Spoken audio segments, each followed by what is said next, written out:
Vamos a orar entonces. Gracias, Padre, porque de nuevo podemos estar en tu presencia, podemos reunirnos un grupo de tus hijos, de tus hijas, para aprender más sobre ti. Pedimos que nos ayudes en esta noche, que tu Espíritu nos ilumine también y que podamos seguir profundizando en esas maravillas que tenemos en la persona de Cristo. Oramos en el nombre de Cristo. Amén. Bien, vamos a compartir aquí la pantalla.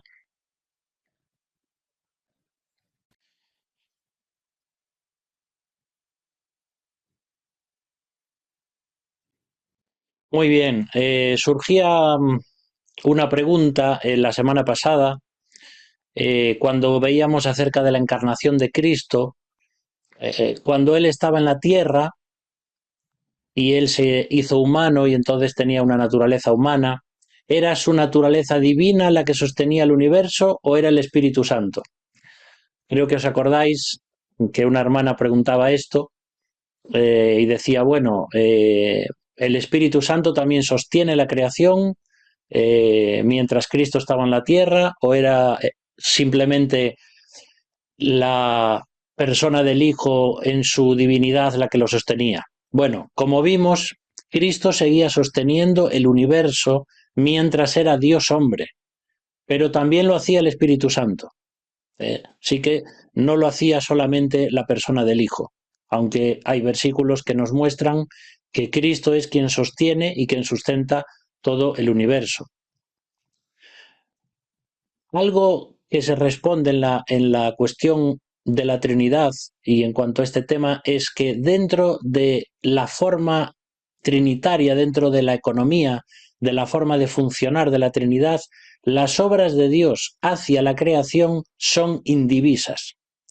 El Padre, el Hijo y el Espíritu Santo actúan conjuntamente en la creación y sustentación del universo. Entonces no es que sustentar el universo es la función solamente del Padre o solamente del Hijo o solamente del Espíritu Santo. Es una función conjunta que los tres hacen.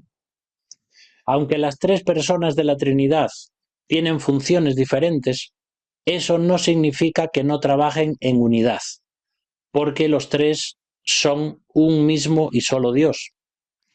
Hace un momento una hermana también nos preguntaba acerca de Dios es uno, pero en tres personas. Esa es la frase más básica y sencilla de la teología, de la Trinidad. Hay un solo Dios, pero es un Dios en tres personas diferentes. Y también veíamos, en cuanto a esa pregunta de la hermana, que preguntaba cuando Jesús, por ejemplo, decía el día y la hora de la venida de Cristo nadie sabe, ni los ángeles en el cielo, ni el Hijo, sino solo el Padre. Entonces ahí estamos viendo cómo el Hijo tiene una función, pero es su naturaleza humana la que está hablando, la que está diciendo yo no lo sé. Pero claro, si fuera su naturaleza divina, sí lo conocería porque Él es omnisciente. Entonces, aunque cada persona tiene su función, la misma Trinidad está englobada y engloba todos los asuntos que tienen que ver con su economía. Por ejemplo, vamos a ver un versículo donde el mismo Dios, el Padre, es quien sustenta el universo. Isaías 42:5 dice, así dice Jehová Dios, creador de los cielos y el que los despliega, el que extiende la tierra y sus productos, el que da aliento al pueblo que mora sobre ella. Entonces aquí ves cómo el Padre no solamente crea, aunque Cristo es el creador, pero crea y también despliega los cielos, es decir, hay una expansión en los cielos, Él extiende la tierra y sus productos, es decir, es el Padre quien sustenta y quien da aliento al pueblo que mora en la tierra. Por eso que vemos aquí un versículo referido a Dios el Padre, donde vemos que Él sostiene el universo. Podemos ver también, como estamos viendo justamente en Cristología, que es el Hijo quien sustenta el universo también. Colosenses 1, 16 y 17 dice, porque en Él, es decir, en Cristo, fueron creadas todas las cosas, y todas las cosas en Él subsisten. Entonces, Cristo es el creador también de todo, y todo subsiste, y todo funciona, y todo se sustenta gracias a Él. Pero también podemos ver cómo hay vida, creación y sustento de parte del Espíritu Santo. En Job 33:4 dice, el Espíritu de Dios me hizo, está diciendo Job, y el soplo del Omnipotente me dio vida. Así que veis cómo el Espíritu Santo también es el que da la vida, lo que nos hacía recordar nuestra hermana la semana pasada, cuando el Espíritu Santo dice que se movía sobre la faz de las aguas y allí estaba como incubando a la nueva creación que iba a ser regenerada, por decirlo así, de aquel caos primigenio que encontramos en Génesis 1. Entonces veis cómo el Padre, el Hijo y el Espíritu Santo, los tres, aún con diferentes funciones, los tres también crean y sostienen el universo. Así que la respuesta es justamente que aunque el Hijo estaba en la tierra y aunque era un bebé y tuvo que ir creciendo y era un niño, en su naturaleza divina, como Hijo de Dios, tanto Él como el Padre como el Espíritu Santo, los tres sustentan el universo, porque son uno solo, no una sola persona, pero sí un solo Dios. Muy bien. Vamos a seguir entonces con la clase y vamos a ver un poco en cuanto al carácter de Jesucristo. Hay algunos libros cristianos que hablan de la personalidad y de la inteligencia de Cristo. Hay un psiquiatra cristiano que es brasileño, él se llama Augusto Cury, y él escribió creo que 5 libros sobre la inteligencia de Cristo, vistos desde el aspecto psicológico, desde el aspecto humano, de cómo era su inteligencia comparada con el resto de los seres humanos. Y son libros dignos de leer, ¿vale? Si los quieres buscar o comprar, La inteligencia de Cristo, de Augusto Cury. Y los encuentras en castellano y son muy, muy buenos. Por eso que te vas a encontrar en la persona de Jesús no solamente al Dios hombre, sino también al hombre perfecto, al hombre maravilloso, al hombre que Adán debió ser, pero que no lo fue por una mala decisión. Entonces en Cristo se concentran todas las virtudes y fortalezas espirituales, morales, psíquicas y físicas, sin paradojas de pensamiento, conducta o comportamiento. ¿Qué queremos decir con esto? Pues que Cristo no era ambivalente, Cristo no pensaba una cosa y hacía otra, Cristo no tenía intenciones malas en su corazón, sino que todo lo que pensaba, todo lo que sentía, todo lo que decía era perfecto. Era el Adán perfecto. Él fue el segundo Adán, el postrer Adán, que vino a recuperar la creación y el cetro de mando, de gobierno de la creación que Adán había perdido.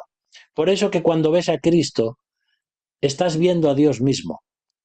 No solamente era Jesús de Nazaret, esa persona a la que todos amamos y apreciamos porque vemos en él un hombre perfecto, con unas respuestas admirables, con una inteligencia asombrosa, con una prudencia increíble, sino que así es Dios. Dios es como Jesús. Dios es un ser maravilloso y en la persona de Cristo Dios se nos revela y se nos revela su carácter, cómo es en su relación tanto trinitaria como con las personas de la creación. Vas a ver a Jesús enfadado, pero nunca vas a ver violentando a ninguna persona, haciendo daño a nadie, insultando a nadie. Siempre sus palabras, sus hechos, sus gestos, todo lo que él hacía era perfecto. Y es verdad que a veces dijo palabras duras y palabras que ofendían a las personas, pero siempre desde una forma de santidad, porque él nunca pecó. Dice, por ejemplo, Santiago 3:2, que todos ofendemos muchas veces, Y en una traducción literal que hace la Cueva de este versículo dice que debiera traducirse eso: todos tropezamos en muchas cosas. Es decir, los seres humanos metemos la pata continuamente.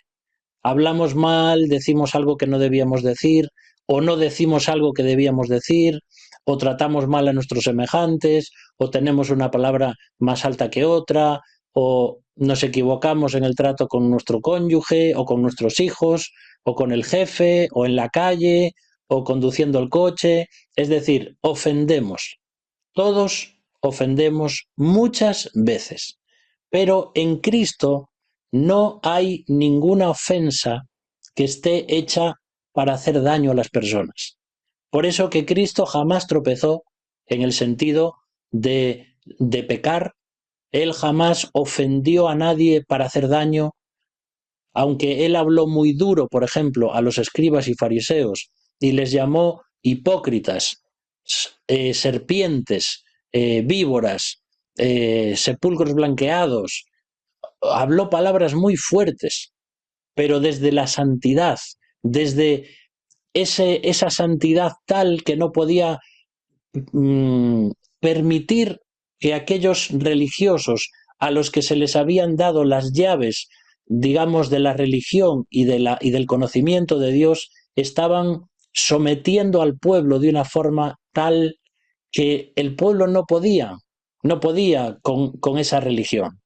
Sin embargo, Cristo vino para decir las cosas de una forma perfecta.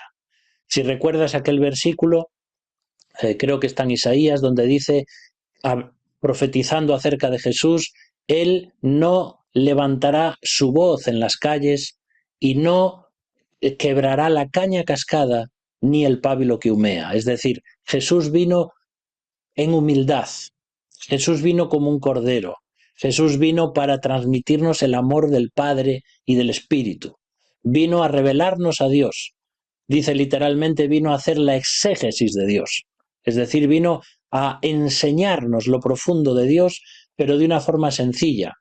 No vino tampoco a enseñarnos una cristología incomprensible, como pueden ser estas clases, porque él la mayor parte de las veces habló en parábolas, es decir, contando cuentos, contando historias, cosas inventadas de personas que no existían, para que el pueblo ya no pudiese entenderlo. Ese es el carácter de Jesucristo. Ahora, en un grupo de hogar hace unos años estábamos viendo el tema del matrimonio y lo importante que es el matrimonio y cómo tenemos que aprender los hombres a tratar a las mujeres y las mujeres a respetar al marido. Y entonces surge esta pregunta de una persona no creyente y me dice, bueno, si el matrimonio es tan bueno, ¿por qué no se casó Jesús? Y la verdad es que es una pregunta muy buena. Pero claro, yo en ese momento tampoco podía explicarle a una persona no creyente con poco conocimiento bíblico, teológicamente no le podía explicar esto. Pero es una buena pregunta. No le podía decir, bueno, esa no era la misión de Jesús, pero fíjate, por ejemplo, podemos decir que Jesús permaneció virgen porque no hay lugar para otra generación ni en el seno trinitario ni en la misión del Hijo. Si Jesucristo, siendo una sola persona, hubiese engendrado hijos, estos hijos serían sin pecado, aunque no divinos, pero en un sentido serían nietos del Padre. Y esto ya nos causa un poco como de... ¿Cómo podemos decir estas cosas? No, estas son preguntas que nos podemos hacer, pero Jesús no vino al mundo para formar una familia, ni es porque el matrimonio fuese algo indeseable, porque Dios dice en Génesis, no es bueno que el hombre esté solo, le haré una ayuda idónea para él. Entonces, el matrimonio a los ojos de Dios es una de las cosas más hermosas de esta vida, y es un reflejo del amor de la Trinidad. Pero Jesús no vino al mundo para formar una familia. ¿Era humano como nosotros? Sí. ¿Podía tener hijos como nosotros? Pues posiblemente sí. ¿Por qué no lo hizo? Bueno, muchas novelas, como las de que hablan acerca de él y del romance que tenía con María Magdalena, con el tema del libro este del Código da Vinci, todo esto, son historias inventadas, y pretenden hacer de Jesús un humano más. Y es verdad que Jesús fue humano, pero Jesús era divino. Entonces, de ninguna forma Jesús iba a tener relaciones sexuales con una mujer, aún dentro de la ley y en el matrimonio, porque esa no era su misión. Y lo que habría conseguido con eso hubiera sido algo que ni siquiera nos lo podemos imaginar. Es algo incomprensible. No, él no vino aquí para hacer algo así, ¿eh? Así que también, aún siendo humano, digamos que renunció también al matrimonio para hacer la misión que el Padre tenía encomendada para él. Otro tema en cuanto al carácter de Jesucristo es que la santidad de Cristo fue ontológica y moral. Todo lo que tiene que ver con la ontología tiene que ver con el ser, porque es la palabra ontos, que significa ser. Es una palabra, por ejemplo, que usó Alan cuando predicó el domingo pasado. Dijo algo ontológico, es decir, algo que pertenece al mismo ser, sea de Dios o de otro ser. Entonces, la santidad de Cristo pertenecía a su propio ser en esencia, pero también a su propia moral en cuanto a su comportamiento. Jesucristo era santo por dentro y santo por fuera. Jesucristo era una persona que no podía no ser santo, como vamos a ver después, porque él era Dios. Pero también humanamente fue una persona santa, sin pecado, inocente, sin mancha, porque así es como tenía que ser esa persona que iba a ser nuestro sustituto. Ahora, algunas raíces que encontramos de su santidad moral. ¿Por qué? ¿Por qué fue santo? Bueno, primero por la unión hipostática. ¿Te acuerdas que el otro día hablábamos de este término tan raro que significa que Dios se hace hombre? Entonces, cuando su naturaleza divina adquiere una naturaleza humana y se forma ahí la unión hipostática, estamos diciendo que eso es una de las raíces de su santidad moral. Y otra de las raíces también es la unción del Espíritu Santo. Jesús estuvo lleno del Espíritu Santo, digamos, desde que nació como niño humanamente hasta, bueno, creo que no podemos decir desde y hasta, porque el Hijo de Dios, digamos que siempre estuvo lleno del Espíritu Santo, pero como humano, desde su concepción y hasta su muerte y su resurrección y su ascensión, el Espíritu Santo lo llenó siempre. Entonces, una persona que está llena del Espíritu de Dios, todo lo que fluye en su vida y el fruto que da es amor, gozo, paz, paciencia, benignidad, bondad, fe, mansedumbre, templanza. Contra tales cosas no hay ley, dice el apóstol Pablo. Entonces, esa santidad moral que tenía en su vida venía de ser Dios, de estar unido a una naturaleza humana, pero al mismo tiempo también porque el Espíritu de Dios lo llenaba completamente. Si nosotros como creyentes pudiésemos conseguir estar llenos del Espíritu todo el tiempo, pues todo lo que dijésemos e hiciésemos sería siempre perfecto y santo.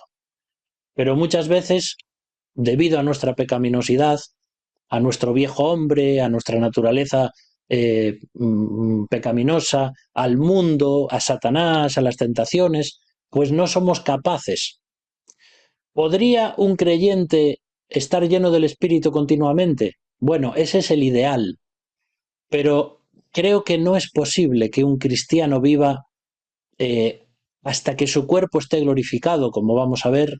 No es posible estar lleno del Espíritu continuamente, pero sí es necesario que nos estemos llenando continuamente del Espíritu. Cada vez que noto que hay un pecado en mi vida, cada vez que me doy cuenta que pequé de alguna forma o de pensamiento o de pecado por omisión o por comisión, al momento tengo que confesarlo. Cuanto antes me dé cuenta de ese pecado y pida ser lleno del Espíritu otra vez, pues Antes voy a llevar una vida de victoria, porque la victoria en la vida cristiana tiene que ver con la llenura del Espíritu. También encontramos en ese carácter de Jesucristo frutos, los frutos de su santidad moral. Y vemos, por ejemplo, en la vida de Cristo que había un amor y una obediencia al Padre increíbles. Siempre vas a encontrar a Jesús diciendo: yo me someto a lo que diga el Padre, yo vine a hacer aquí lo que el Padre me dijo, yo obedezco al Padre, porque dice también en Juan, yo y el Padre uno somos, en cuanto a su naturaleza divina. Entonces él siempre está diciendo: yo hago lo que veo cerca del Padre, siempre está dándole la prioridad al Padre. No porque el Padre sea superior que él, pero sí en función, sí, pero no porque sea divinamente más que Cristo. También encontramos la bondad que Jesús tenía para todos. Todas las personas que se encontraban con él se sentían revestidas y asombradas por la bondad de este hombre que era Dios. También vemos en Cristo un control de sí mismo y de sus pasiones completamente perfecto. ¿eh? Hay una palabra que se usa casi siempre en términos malos o negativos, que es la palabra concupiscencia. Cuando hablamos de concupiscencia, como dice Santiago, hablamos de una palabreja que está diciendo que el ser humano tiene en su interior unos deseos de pecar que son a los que llama Satanás cuando lanza su carnada para que pequemos. Es como el deseo que tiene un pez de comer un cebo, pero no se da cuenta que detrás está el anzuelo y que eso lo va a matar. Entonces, el pez tiene unos deseos de comer, pero hay alguien que lo está engañando para llevárselo. Y de la misma forma, el ser humano tiene una concupiscencia, es decir, unas pasiones interiores que cuando Satanás apela a ellas, por ejemplo, pasión sexual, la tenemos el ser humano. ¿Es mala la pasión sexual? No, la creó Dios, pero la creó dentro de unos límites en el matrimonio. Si entonces recibo una carnada del diablo, donde me está, por ejemplo, poniendo delante de mí a otra mujer que no es la mía, o que me está poniendo, está apelando al pecado que hay en mí, a la concupiscencia. Y la concupiscencia no es solamente lo sexual, sino también cualquier pasión que podamos tener, sea avaricia, sea lo que sea. Ahora, la palabra concupiscencia parece ser que originalmente no es negativa. Algunos eruditos bíblicos dicen que Cristo tenía concupiscencia, pero no en cuanto a deseos desordenados, sino en cuanto a pasiones. Entonces, no podemos decir que Jesús no tenía pasión. Él tenía una pasión. La pasión de agradar a su Padre, la pasión de predicar el Evangelio, la pasión por las personas, la pasión que lo llevó a la muerte, etcétera, etcétera. Entonces, es verdad que usamos esa palabra concupiscencia para lo negativo, pero ya te digo, algunos dicen que esas pasiones que Cristo tenía, que estaban sometidas, por supuesto, a su naturaleza divina y a la voluntad y a la obediencia del Padre, entonces él podía tener un control de sí mismo perfecto. Él podía sentir la pasión o podía sentir la tentación, pero no llevaba a cabo ningún acto malo o pecaminoso. Por eso tenía un control perfecto de su mente, de sus emociones, de su cuerpo, de su voluntad. También encontramos como fruto la fortaleza que tenía Cristo. Si te pones a pensar realmente en todo lo que vivió Jesús, solo en esos 3 años de ministerio, la oposición que vivió, las burlas que tuvo que soportar, la presión tan grande de los religiosos contra él, acusándole, por ejemplo, de ser un demonio o de que él hacía por Satanás, hacía los milagros, todas esas cosas y la gran presión que tuvo en cuanto se iba acercando el momento de ser hecho pecado por nosotros, eso hubiera acabado con cualquier ser humano.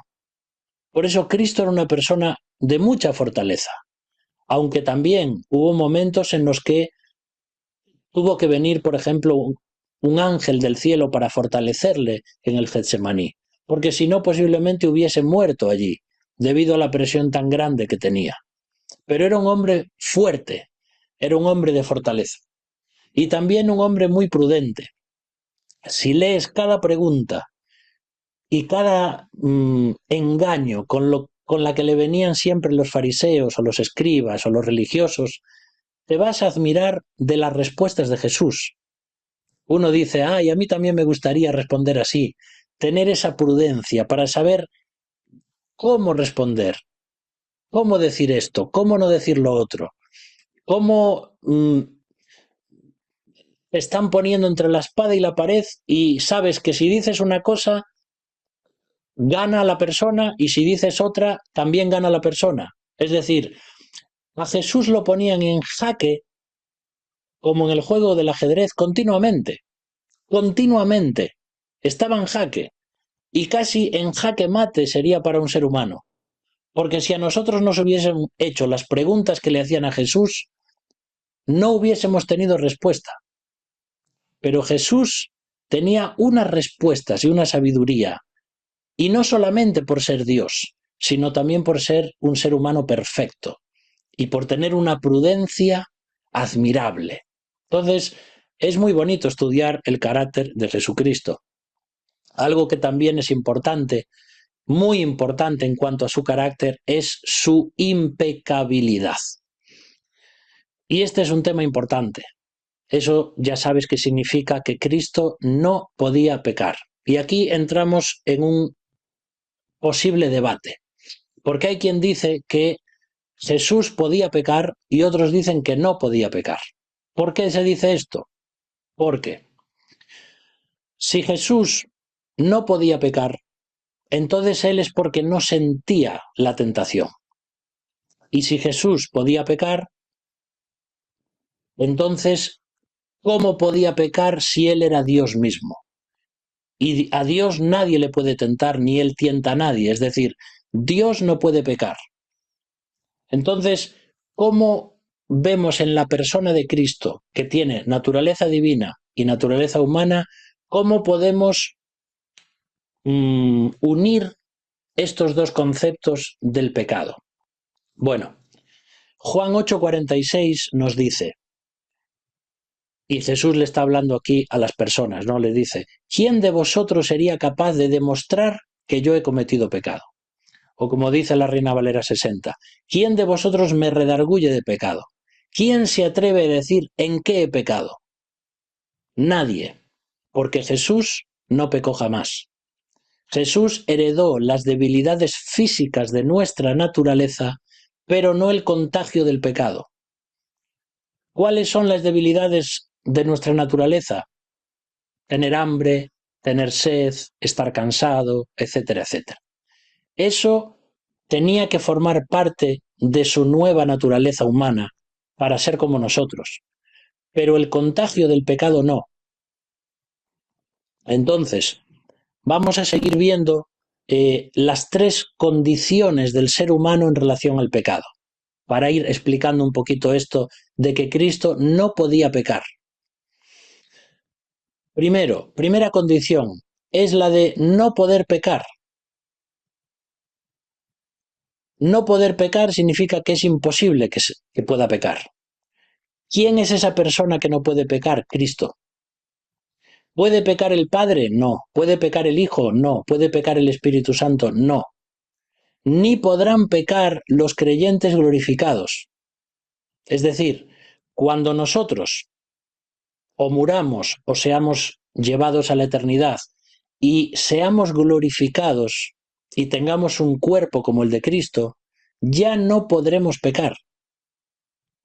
ni siquiera tendremos deseos de pecar. No pienses que es, y si quiero pecar, ¿por qué no me dejan?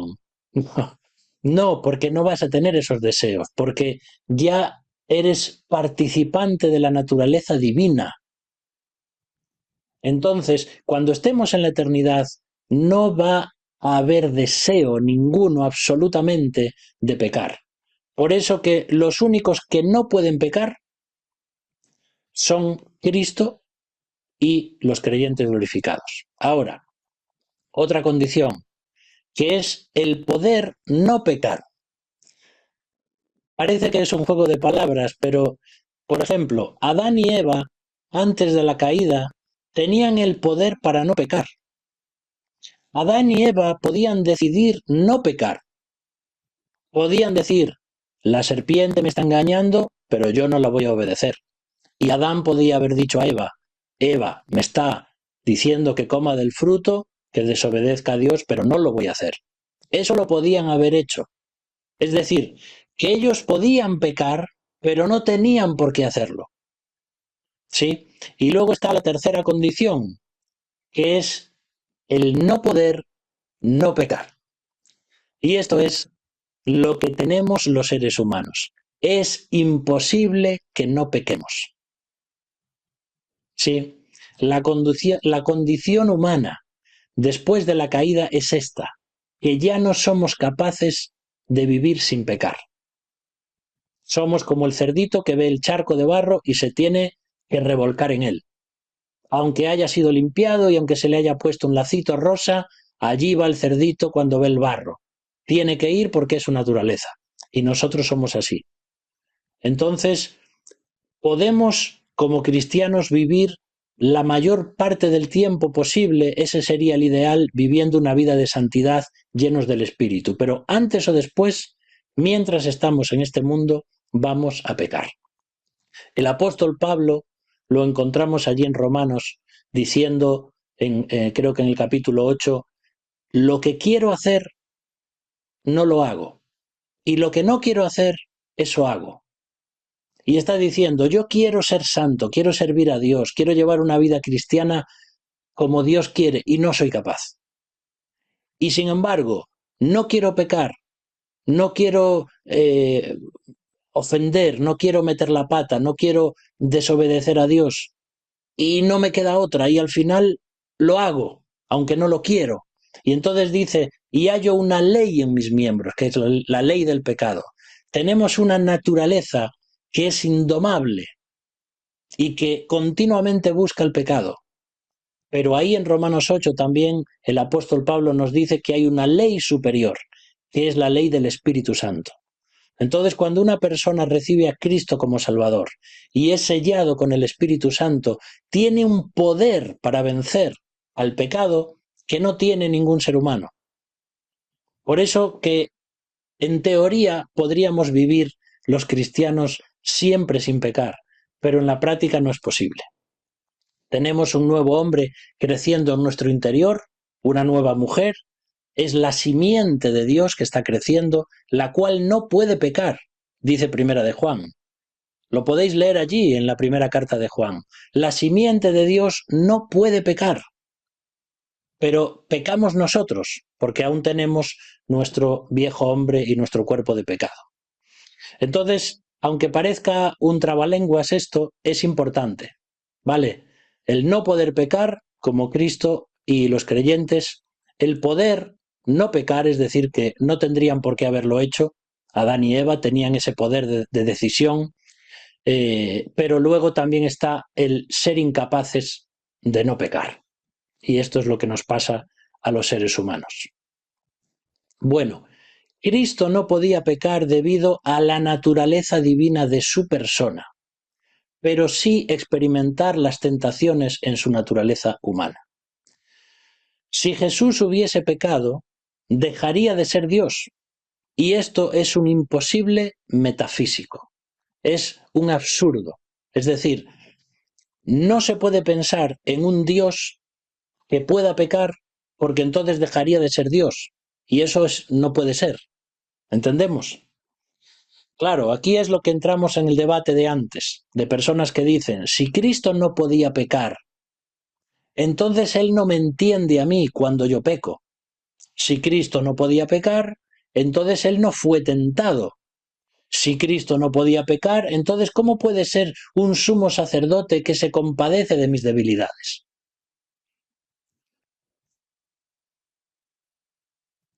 ¿A qué naturaleza de Cristo estaban dirigidas las tentaciones? Por supuesto, a la divina no, porque no puedes tentar a Dios y Dios no puede pecar. Pero las tentaciones del diablo a Cristo estaban dirigidas a su naturaleza humana. Entonces podemos decir, entonces podía pecar. No podía pecar. ¿Sabes por qué? Porque su naturaleza humana, sometida a la voluntad de su Padre y a su naturaleza divina, el poder infinito que tenía Cristo para rechazar la tentación era mucho más grande que la tentación en sí o el deseo de caer en ella. Esto es bastante complicado de entender. Yo durante años tuve dudas en cuanto a esto. Y vas a encontrar predicadores que te van a decir, sí, Cristo podía pecar, pero no lo hizo para demostrar que era Dios. Pero entonces no, ya no cuadra. Cristo no podía pecar, pero eso no significa que no sintiera en su humanidad las tentaciones, las pasiones, etcétera, etcétera. ¿Sí? Muy bien, vamos a seguir adelante. De ahí tal vez van a surgir muchas preguntas, tal vez. Vamos a hablar ahora de los estados de Jesucristo. Es así, es un término teológico. Entonces, vamos a ver la diferencia entre el estado y la condición. Vamos a ponerlo ya con un ejemplo para comenzar. Si tú piensas, por ejemplo, en un delincuente, después de la sentencia está en el estado de condena y cuando se le encarcela está en la condición de recluso. ¿Ves la diferencia entre estado y condición? El estado afecta a la posición jurídica de la persona. Es decir, ¿yo soy inocente ante esta acusación o soy culpable? Eso es mi estado. ¿Estoy en un estado de inocencia o en un estado de culpabilidad? Pero la condición es lo que viene después. Si yo soy encarcelado, quedo en una condición de reclusión. Si yo no soy encarcelado, quedo en una condición de libertad. ¿Por qué es importante esto?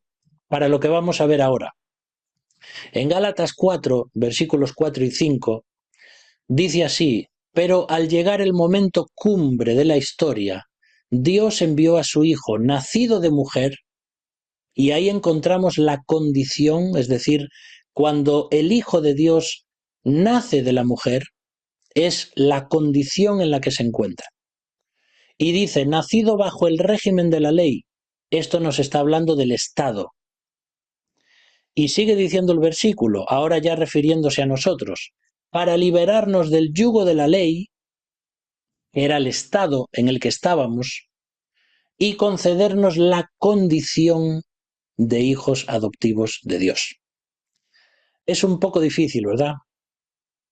Podemos decir, bueno, ¿qué importa saber eso del estado y de la condición?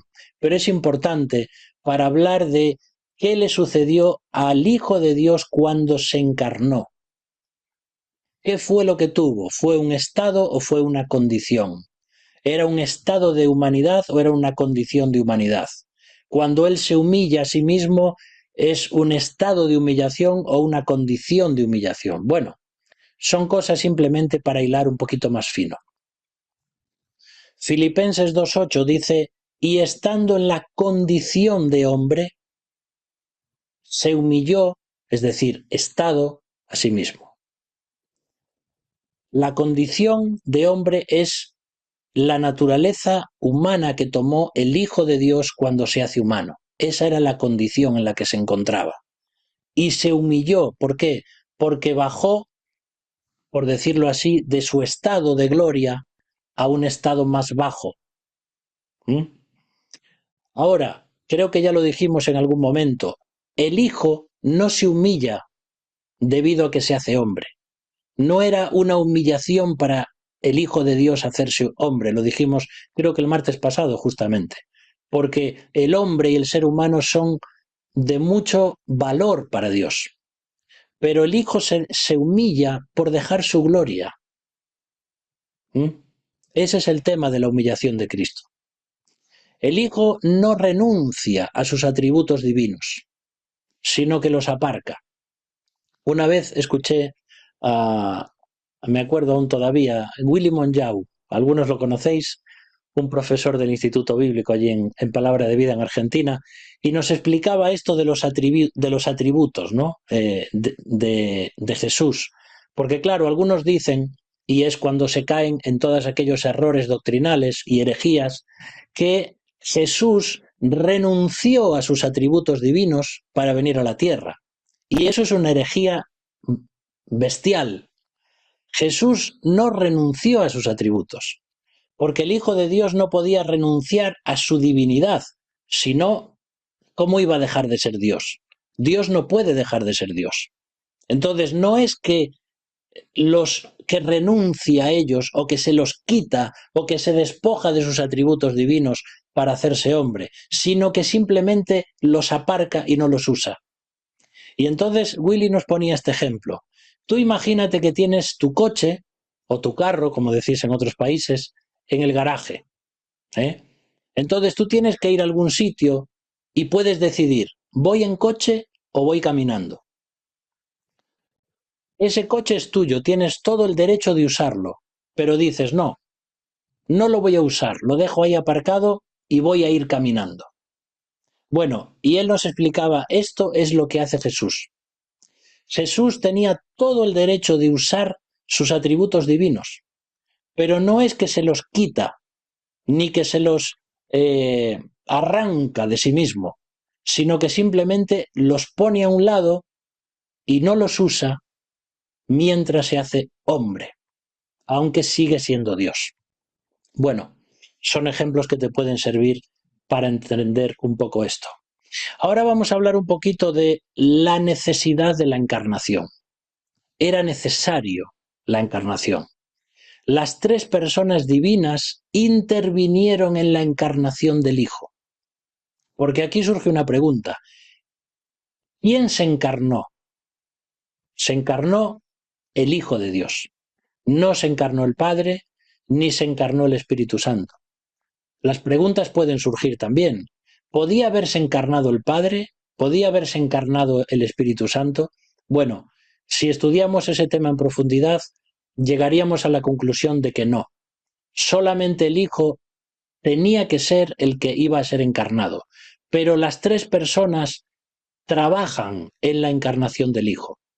Fíjate lo que dice aquí Lucas 1:35, que es cuando el ángel Gabriel se presenta a María y le dice lo siguiente: el Espíritu Santo vendrá sobre ti y el poder del Dios Altísimo te envolverá. Por eso el niño que ha de nacer será santo, será hijo de Dios. Y aquí encuentras a las tres personas de la Trinidad en el proceso de la encarnación.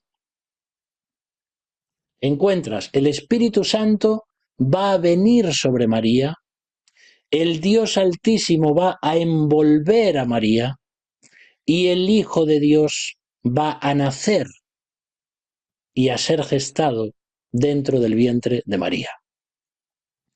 Ahora, hay una cosa muy importante aquí, y es a veces cuando se usa en algunas traducciones el verbo cubrir. El verbo cubrir no es correcto en el sentido de que a veces se usa, por ejemplo, tiene connotaciones sexuales, por ejemplo, cuando un macho cubre a una hembra, en los animales, por ejemplo. Se habla así de una forma culta para decir pues que tuvieron relaciones esos animales. Ahora, cuando se está hablando de que el Espíritu Santo o que Dios va a cubrir a María, de ninguna forma se está dando a entender nada que tenga que ver con la sexualidad entre Dios y María. Vale, porque hay personas que malinterpretan esto. No es que Dios tuvo relaciones sexuales con María, ¿eh? Vale, esto quítatelo de la cabeza. Eso de que la cubrió no tiene nada que ver con eso, tiene que ver con que el poder de Dios la envolvió. Fue el objeto del amor de Dios para poner su simiente dentro de ella. Y entonces el Padre la envuelve y el Espíritu Santo viene y el Hijo nace. Entonces, las tres personas de la Trinidad, aunque solamente es el Hijo el que se encarna, las tres están trabajando conjuntamente en la encarnación. Un ejemplo aquí. Imagínate que tu hijo tiene, bueno, 3 años o 4 años, o cuando sea el momento de ir al colegio, según qué país. En su primer día de clase, papá y mamá ayudan a su hijo a vestirse para enfrentar una nueva etapa en su vida. Ya no hay que estar en casa, ahora hijo tienes que ir a la escuela y claro, ¿cómo voy a dejar la casa? ¿Cómo voy a ir? Entonces papá y mamá lo visten, lo arropan, lo animan y le dicen, allá vas. Fíjate qué bonito esto. Dos personas que ayudan a vestir a una tercera. Las tres están vistiendo, pero solo una queda vestida. Esto es increíble. El Padre y el Espíritu Santo ayudan al Hijo a encarnarse, pero solo Él queda encarnado. Tremendo estas cosas, pero son ejemplos que nos pueden servir. La necesidad de la encarnación, ¿por qué? Hay una cosa que se conoce como el protoevangelio, es decir, la primera vez que en la Biblia aparece el anuncio de que alguien va a venir para salvar a la humanidad. Y es Génesis 3:15. Cuando Dios le está hablando a la serpiente por haber engañado a Eva, le está diciendo, pondré enemistad entre tú y la mujer, entre tu descendencia y la suya. Su descendencia, la de la mujer, te aplastará la cabeza, le dice a la serpiente, y tú le morderás el talón. En otras versiones tal vez te suena más el calcañar, tú le herirás en el calcañar, pero bueno, hoy no dices, ay, me duele aquí el calcañar, creo que se usa más la palabra talón, ¿no? Es por eso el hecho de las versiones bíblicas, hermanos, y de las traducciones bíblicas. Pasan 80, 100 años en una versión y ya no se habla de esa forma. Por eso se renueva la versión con las palabras más actuales. Pero eso no significa que se pierda la palabra de Dios. Esto ya lo hablamos en otras ocasiones. Entonces, el talón es esa naturaleza humana de Cristo. Es este símbolo de que ¿dónde te muerde generalmente una serpiente? Pues en el talón, porque viene por detrás y te muerde la pierna. ¿Cómo se mata una serpiente? Pues golpeándole la cabeza. Entonces, eso es algo de todos conocido, pero aquí hay una profecía que va mucho más allá. Cuando Satanás pensaba que estaba matando al Hijo de Dios en la cruz, lo único que estaba haciendo era mordiendo su naturaleza humana. Claro, murió Jesús en la cruz. Claro que murió, claro que derramó su sangre, pero no murió Dios, no murió la naturaleza divina de Jesús, sino que esa persona con dos naturalezas iba a ser quien iba a derrotar a la serpiente y a golpear su cabeza de forma tal que la muerte y el pecado iban a ser quitados para siempre. Por eso siempre me viene a la mente cuando hablo de esto Colosenses 2, 13, 14 y 15, creo que son esos versículos, cuando dice, anulando el acta de los decretos que había contra nosotros, quitándolos de en medio y clavándolos en la cruz, y despojando a los principales, a los principales, a los principados y a las potestades, triunfó sobre ellos en la cruz.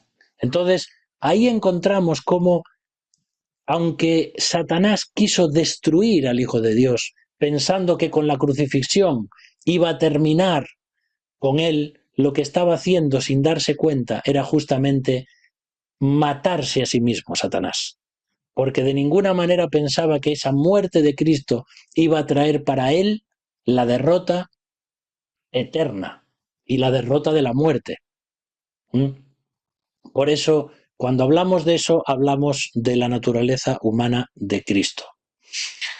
La encarnación no era necesaria en relación a Dios, pero sí para la redención de la humanidad. ¿Qué queremos decir con esto? ¿Tenía Dios la obligación de encarnarse? No. ¿Tenía Dios algo que le decía, alguien o algo me está obligando, yo tengo que encarnarme? No, porque Dios no tenía por qué salvar a nadie. Dios no tenía por qué tener un plan de salvación para el ser humano. Nosotros no merecíamos que Dios hiciese algo así. Pero sin embargo, el amor de Dios es tan grande que Él preparó el plan de salvación para la humanidad aún desde antes de fundar el mundo. Entonces, la encarnación del Hijo era necesaria por causa de nosotros, no por causa de Dios. Y tampoco fue el ser humano quien exigió la redención, sino los atributos divinos de amor y justicia. Aquí ya podríamos pararnos un buen tiempo para hablar de esto. No es que Adán, después de pecar, y Eva dijeron, bueno Dios, ¿y ahora cómo nos vas a salvar? No, porque una vez que el hombre peca, queda, como se dice teológicamente, depravado totalmente. Es decir, el hombre no busca a Dios. El ser humano no hay nadie perfecto, no hay nadie santo, no hay ni siquiera uno. No hay ni un ser humano, desde Adán hasta el último hombre sobre la tierra, que si no fuera por la acción del Espíritu Santo y por llamarles a la salvación, ningún hombre estaría buscando la salvación, porque estamos totalmente en bancarrota espiritual. Entonces, el primer paso en la salvación del ser humano es de Dios. Siempre lo fue así. Dios nos amó tanto y debido a ese atributo de amor, tenemos que decir así, Dios no tenía otra opción que, primero, debido a su atributo de justicia, castigar el pecado, pero debido a su atributo de amor, tenía que dar posibilidad de redención al ser humano. Es difícil de entender esta cuestión, pero hay como un choque de voluntades entre los atributos divinos. Dios dice, soy justo, entonces tienen que morir. Pero entonces viene su atributo de amor y dice, pero ¿cómo van a morir con tanto que los amo? Y entonces la única solución, por decir así, que se le ocurre a Dios es, tiene que morir no un hombre, tengo que ser yo mismo. Tiene que ser Dios mismo el que tomando forma humana tiene que ser castigado con toda la ira de Dios para demostrar al mismo tiempo todo el amor de Dios para todos aquellos que se quieran salvar. Así que es Dios mismo quien decide todo esto y quien da el primer paso para buscar al ser humano. Por eso dice Jesús en el Nuevo Testamento, en los Evangelios, que vino a buscar y a salvar lo que se había perdido. No es el hombre que fue a buscar y a ver si encontraba a alguien que le salvara. En el Antiguo Testamento, cuando se le dice al pueblo de Israel, busca al Señor, busca a Dios, se le dice en cuanto a la necesidad que el pueblo de Israel tenía de cumplir el trato que había hecho con Dios, de volver a su regazo, de arrepentirse de haber roto el pacto con Dios. Pero nunca es el hombre quien busca a Dios, es Dios quien busca al hombre, porque es el primer paso de salvación, de amor por el perdido. Y por eso dice la Biblia que hay gozo delante de los ángeles de Dios cuando un pecador se arrepiente. Entonces, el Verbo no tendría que haberse encarnado si Adán no hubiese pecado. pero es por la omnisciencia divina que el Cordero de Dios fue ya destinado desde antes de la fundación del mundo. Tremendo, ¿verdad? Si Adán no hubiese pecado, Jesús no tenía por qué, el Hijo de Dios no tenía por qué encarnarse. Pero es que Dios ya sabía lo que iba a pasar. Y por eso desde aún antes de la fundación del mundo, ya ese Cordero de Dios fue destinado. Y ya el Hijo tenía la misión de venir a este mundo. Y ya fue inmolado desde la fundación del mundo. Bueno, vamos a dejarlo aquí porque el próximo día vamos a ver el tema de la concepción virginal. ¿Cómo puede ser que una mujer virgen se quede embarazada? ¿Vale? Entonces, como es un tema, no lo vamos a comenzar ahora, que prácticamente ya se nos terminó el tiempo. Y lo veremos, si Dios quiere, el próximo martes. Entonces, con esto veis otros aspectos que tienen que ver con la cristología. Cómo es el carácter de Jesucristo, cómo es un ser humano maravilloso, cómo es Dios mismo y cómo también aprendemos ciertas características que Él tiene para con nosotros, para con Dios, para con los seres humanos. Todo esto, como digo siempre, tiene que llevarnos a la adoración, al arrepentimiento, al quebrantamiento, a darnos cuenta de que Dios es tan grande y tan amoroso e hizo una obra tan grande por mí, aunque yo no lo merezco, que yo me tengo que humillar delante de Él y adorarle. Por eso, queridos hermanos, vamos a dejar aquí este tiempo. Si hay dudas, preguntas, ya sabéis, aquí estamos para lo que podamos ayudar. Vamos a orar. Te adoramos, Señor. No nos queda otra opción que adorarte al comprender tu grandeza. Pero ni siquiera comprendemos tu grandeza, Señor. Solo intentamos rascar un poquito en tu persona. Quedarnos con un poco de tu grandeza, Señor. Pero somos tan pequeños, tan finitos, tan miserables, tan pecadores. ¿Cómo puede ser que nos ames tanto? ¿Cómo puede ser que Jesús haya muerto por nosotros en aquella cruz? Que el Dios del universo se haya dejado maltratar, escupir, abofetear, torturar y matar por sus propias criaturas. Solo tú podías hacer algo así. Y es por eso, Señor, que te adoramos. Ayúdanos a vivir todo esto, porque seremos bienaventurados si llevamos a la práctica todo esto. Te pido por cada uno de mis hermanos y hermanas que tú les bendigas también, a ellos, en sus familias, y que estos estudios nos lleven a conocerte más y a adorarte más. Oramos en el nombre de Jesús. Amén.